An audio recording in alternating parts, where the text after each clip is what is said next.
The Democratic Republic of Congo is located in Central Africa and home to over 72.6 million people. Like most African countries, the Democratic Republic of Congo has experienced extreme internal instability since its independence in 1960. Since the 90s, the Democratic Republic of Congo has been savagely torn apart by civil wars and mutinous rebels. These wars and ethnic conflicts have been brutal on not only the people of the DRC, but also have callously affected the economy, health, and education. During this program, we plan to address ways to improve Congo's position on these current issues. Firstly, the economy.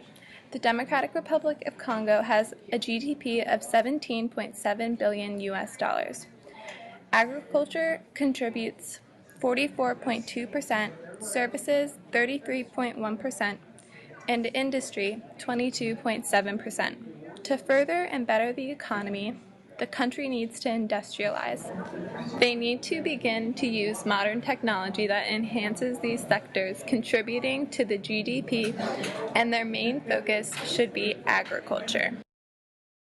Because the economy of the DRC is largely centered around agriculture, the majority of the population are farmers. The lack of modern technology affects the amount of output laborers produce, as well as the amount of land that is being used. Approximately 3.5% of total land in the country is being used for agriculture, and being that the agriculture is a major portion of the economy's GDP, this is a huge problem.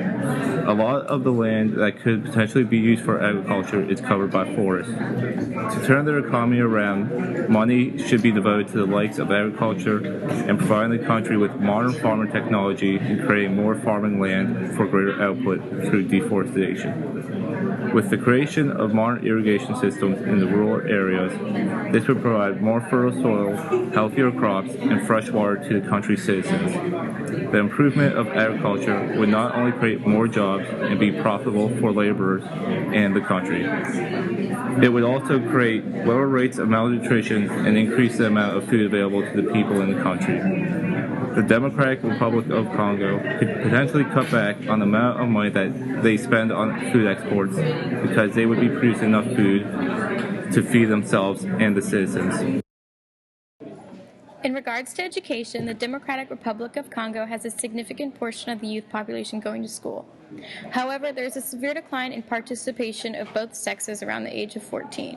To combat this problem, we propose to build schools and fund education programs in rural areas to allow children to continue their education, or to attain an educational opportunity that was not afforded to them before.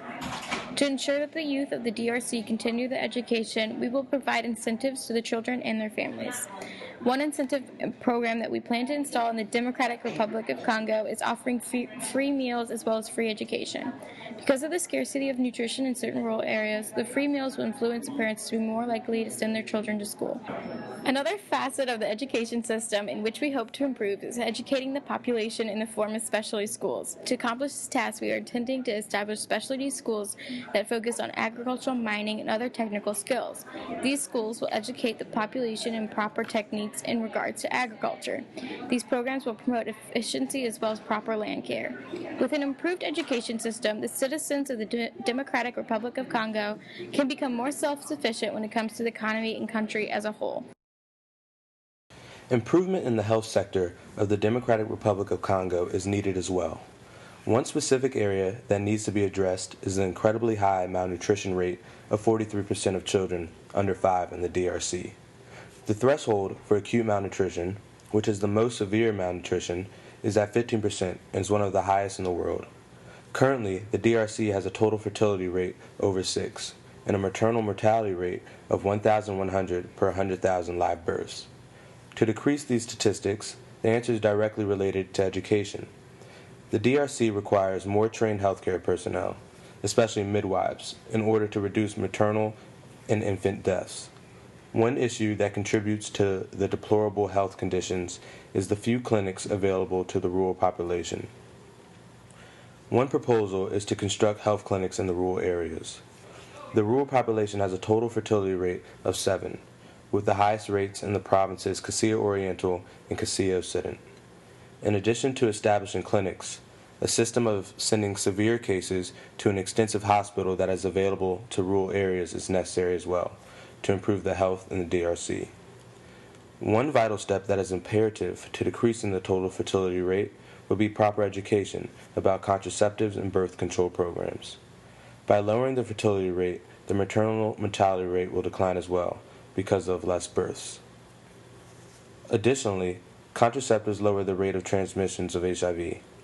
Currently, the DRC has not faced the full force of the HIV epidemic, but the chances are high with a significant amount of rape occurring in the country. Preventing the spread of HIV and AIDS will increase the quality of life in the DRC, as well as eliminate the possibility of the population facing another challenge. If rewarded the $10 billion, we would distribute the funds the following way: 50% towards the economy, 30% towards the health sector, and 20% for the education of the country. Within the economy sector, we plan on using $5 billion to focus on improving the irrigation system, using $2.5 billion, and improving modern technology with $1 billion. We also plan on hiring foreign aid and taking part in minor deforestation with the rest. As far as the $3 billion designated for the health sector, we intend to spend $1.5 billion on construction of clinics in the rural areas, $1 billion in construction and improvement of hospitals in urban areas, and $500 million on contraceptive programs. Lastly, with distributing the $2 billion for education system, we plan on spending $750 million on both specialty schools and school construction, and the last $500 million on incentive programs for the children. Congo is in dire need of saving. Please consider our proposal and help us make the necessary step in developing this nation.